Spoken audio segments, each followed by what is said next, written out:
हिंदी में यूपीएससी की तैयारी से संबंधित प्रोग्राम्स को देखने के लिए सब्सक्राइब करें स्टडी IQ-IAS हिंदी। नमस्कार, बहुत बहुत स्वागत है आप सभी का स्टडी IQ-IAS हिंदी में। मेरा नाम है अतुल जैन। आप में से कई लोग हायर स्टडीज यानी कि उच्च शिक्षा प्राप्त कर रहे होंगे और आपने देखा होगा कि उच्च शिक्षा में कई बार आपको कई तरह के जर्नल्स पढ़ने पड़ते हैं। बहुत तरह के जर्नल्स जिसमें अनेक प्रकार की रिसर्च छपती है, अनेक प्रकार के आर्टिकल्स छपते हैं, बहुत सारी नई नई थ्योरीज, नई नई बातें जो हैं वो छापी जाती हैं। ये उच्च शिक्षा का एक बहुत महत्वपूर्ण भाग है। अब इसमें समस्या क्या होती है कि अगर आप किसी बड़ी यूनिवर्सिटी में पढ़ते हैं, जैसे अगर मैं आपको अपने बारे में बताऊं तो जब मैं दिल्ली यूनिवर्सिटी में सोशियोलॉजी पढ़ रहा था, दिल्ली स्कूल ऑफ इकोनॉमिक्स में, तो वहां पर हमारे पास तमाम तरह के जर्नल्स का एक्सेस कॉलेज के अंदर था। हम दुनिया के किसी भी जर्नल को एक्सेस कर सकते थे। लेकिन अगर आप इंडिविजुअली, आप एक व्यक्ति के तौर पे इन जर्नल्स को पढ़ना चाहें तो ये बेहद ज्यादा महंगे होते हैं। यहां तक कि इन जर्नल्स का एक एक आर्टिकल, अगर आप कोई एक आर्टिकल भी डाउनलोड करना चाहें तो वो कई हजार रुपए तक का हो सकता है। और निश्चित तौर पे कोई भी विद्यार्थी, कोई भी छात्र छात्रा इतना महंगा हजारों रुपए का आर्टिकल डाउनलोड करके नहीं पढ़ सकता, इसमें तो कोई संदेह नहीं है।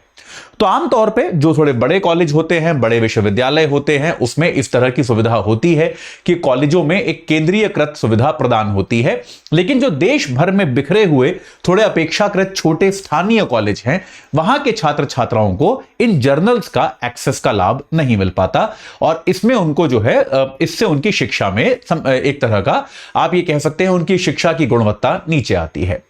तो इस समस्या को सुलझाने के लिए केंद्र सरकार आज एक बहुत बड़ी योजना लेकर आई है जिसका नाम है वन नेशन वन सब्सक्रिप्शन। एक शिक्षा के क्षेत्र में बहुत बड़ी योजना ये होने वाली है, वन नेशन वन सब्सक्रिप्शन, यानी कि एक देश एक सब्सक्रिप्शन। तो इसके तहत क्या होगा,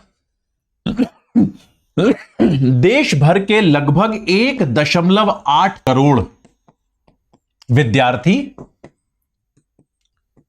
शिक्षक और रिसर्चर, क्योंकि याद रखिए टीचर्स को भी, प्रोफेसर्स को भी ये सब पढ़ना पड़ता है, ये जर्नल्स पढ़ने पड़ते हैं, तभी तो वो अपने अगले लेक्चर की तैयारी कर पाते हैं। तो देश भर के लगभग 1.8 करोड़ जो विद्यार्थी हैं, शिक्षक हैं और रिसर्चर हैं, उन सभी को दुनिया के जाने माने जो रिसर्च जर्नल हैं, उन सभी का सब्सक्रिप्शन एक केंद्रीयकृत तौर पर प्रदान किया जाएगा और इस योजना का नाम रखा गया है वन नेशन वन सब्सक्रिप्शन।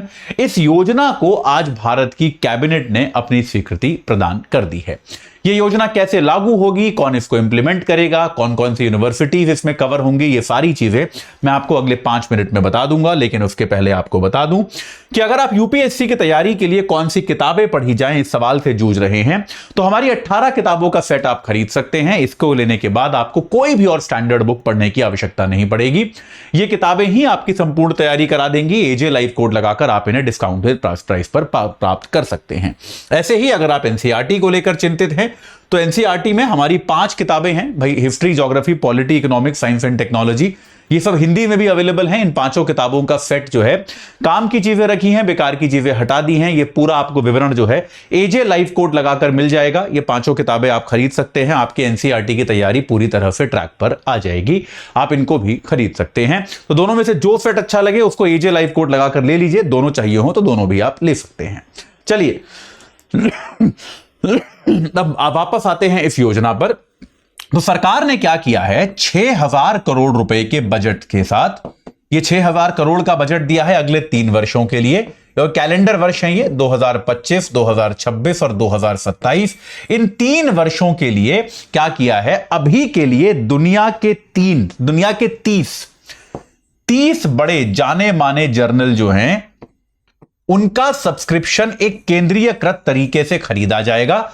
और यह सब्सक्रिप्शन जो है, ये किस किस को मिलेगा, सभी केंद्र सरकार द्वारा संचालित और राज्य सरकारों द्वारा संचालित विश्वविद्यालयों को, कॉलेजेस को, केंद्र या राज्य दोनों में से कोई भी अगर मान लीजिए किसी यूनिवर्सिटी को, कॉलेज को संचालित कर रहा है तो उनको इनका लाभ मिलेगा। केंद्र सरकार द्वारा संचालित जो विश्वविद्यालय हैं उनको भी, और जो है राज्य सरकार द्वारा संचालित विश्वविद्यालय हैं उनको भी। तो अभी तक यह माना जा रहा है कि लगभग देश भर में करीब 6300 ऐसे यूनिवर्सिटीज या फिर कॉलेजेस हैं जिनके विद्यार्थियों को यह लाभ मिलने शुरू हो जाएंगे और अभी तक यह लाभ उनको प्राप्त नहीं हो रहा था। यानी कि इन कॉलेजेस को अब तक अगर यह सुविधा चाहिए थी कि भाई उनको ऐसा इंटरनेशनल जर्नल पढ़ने थे तो उनको ये खरीदने पड़ते थे, जो कि कॉलेज के लिए भी आउट ऑफ बजट थे, क्योंकि याद रखिए भारत में आमतौर पर स्थानीय छोटे कॉलेजेस का बजट जो होता है वो बहुत ज्यादा नहीं होता और इस तरह के जर्नल जो है इनका एनुअल सब्सक्रिप्शन जो है वो लाखों रुपए में हो सकता है, जिसको प्राप्त करना बहुत कठिन हो सकता है किसी भी एक कॉलेज के लिए। ठीक है, तो भारत का जो सूचना एवं पुस्तकालय नेटवर्क है, भारत सरकार का एक संगठन है जिसका नाम है सूचना एवं पुस्तकालय संगठन नेटवर्क। सूचना एवं पुस्तकालय नेटवर्क नाम का एक संगठन है भारत सरकार का। इस संगठन को जो है आप क्या कहते हैं, ये information and library network, INF से इंफॉर्मेशन बनता है, लिब LIB नेट, इन्फ्लिब नेट नाम का ये जो संगठन है ये इस पूरी प्रक्रिया को मैनेज करेगा और इसमें कुल मिला के 30 से ज्यादा ऐसी पत्रिकाएं जिनमें ये जर्नल छपते हैं। इसके अलावा करीब 13,000 यानी कि 30 तो पूरे सामान्य अभी विश्व स्तरीय जर्नल जो हैं वो इसमें शामिल हो गए हैं। 13,000 से ज्यादा ई जर्नल जो इलेक्ट्रॉनिक फॉर्म में आते हैं, केवल ऐसे जर्नल जो हैं वो सब इसमें सम्मिलित किए जाएंगे और ये पूरी तरह से डिजिटल प्रक्रिया होगी। यानी कि कॉलेजेस जो हैं उनकी ऑनबोर्डिंग, उनको इसका सदस्य बनाना, ये सारी प्रक्रिया पूरी तरह से डिजिटल होगी। इसमें किसी भी तरह का फॉर्म इत्यादि भरने की कोई आवश्यकता नहीं होगी, किसी भी प्रकार का फिजिकल फॉर्म, किसी भी प्रकार की चीज आपको और नहीं करनी पड़ेगी। तो ये एक बहुत बड़ी सुविधा है। भारत में उच्च शिक्षा का स्तर जो है सुधारने के लिए ये एक बहुत बड़ा कदम है जो सरकार उठा रही है और ये माना जा सकता है कि भाई भारत की जिस प्रकार से नई शिक्षा नीति आई है उसको मद्देनजर रखते हुए शिक्षा की गुणवत्ता की सुधार में यह कदम एक मील का पत्थर साबित हो सकता है। देखिए, मैं अक्सर अपने लेक्चर्स में इस बात को बताता हूं कि भारत में एक बहुत बड़ी समस्या क्या है कि अगर आप एक अच्छे कॉलेज गए हैं और आप एक खराब कॉलेज गए हैं तो उनके बीच में आपको ऐसा लग सकता है कि आप अलग दुनिया में गए हैं एकदम। एक अच्छा कॉलेज जिस तरह से चलता है, जिस तरह से पढ़ाता है, जिस तरह से छात्रों की सोचने की क्षमता को विकसित करता है, और वहीं एक खराब कॉलेज जो है जहां पर केवल कुछ टेक्स्ट बुक होती है, उनको कवर कराना ही उनका लक्ष्य होता है, उन दोनों कॉलेजों में सोचने के तरीके में जमीन आसमान का फर्क होता है और उसका बहुत बड़ा कारण संसाधनों का अभाव है। कि इस तरह की क्रिटिकल थिंकिंग वाले जर्नल जिसमें एकदम नई रिसर्च आ रही है वो इन छोटे कॉलेजेस को, खराब कॉलेजेस को नहीं मिलते हैं।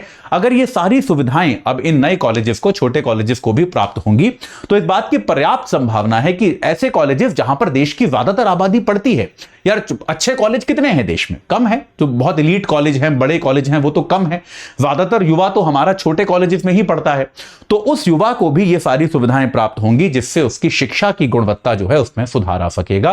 तो ये अपने आप में एक बहुत अच्छी चीज है, एक बहुत ही ज्यादा सकारात्मक कदम है जो सरकार ने यहां पर उठाने की कोशिश करी है और हम आशा करते हैं कि इसका जो है विद्यार्थी गण जो है अच्छे से लाभ उठाएंगे और राज्य सरकारें भी इसमें ठीक से सम्मिलित होंगी और देश में शिक्षा का स्तर सुधारने में यह मददगार साबित होगा। अभी के लिए इतना ही, आगे इसमें जो भी नई चीज होगी आपको बताऊंगा। अब एक बार जाते जाते आपको फिर से बता दूं कि अगर आप एनसीईआरटी किताबें पढ़ना चाहते हैं और आपको लगता है पता नहीं क्या काम का है और क्या नहीं, हमारा 5 किताबों का सेट एजे लाइफ कोड लगा के खरीद लीजिए। जो भी काम का रखा है, जो भी काम का नहीं है उसको हटा दिया गया है। और ऐसे ही अगर आपको जो है हमारी 18 पुस्तकों का सेट खरीदना है जिसके बाद आपको और कोई भी स्टैंडर्ड किताब नहीं खरीदनी पड़ेगी तो आप एजे लाइफ कोड लगाकर उसको भी खरीद सकते हैं। ये आपको एक तरह से आपकी पुस्तकों की आवश्यकता पूरी कर देगा। इस चर्चा से जुड़ने के लिए आप सभी का बहुत बहुत धन्यवाद। हिंदी में यूपीएससी की तैयारी से संबंधित प्रोग्राम्स को देखने के लिए सब्सक्राइब करें स्टडी IQ IAS हिंदी।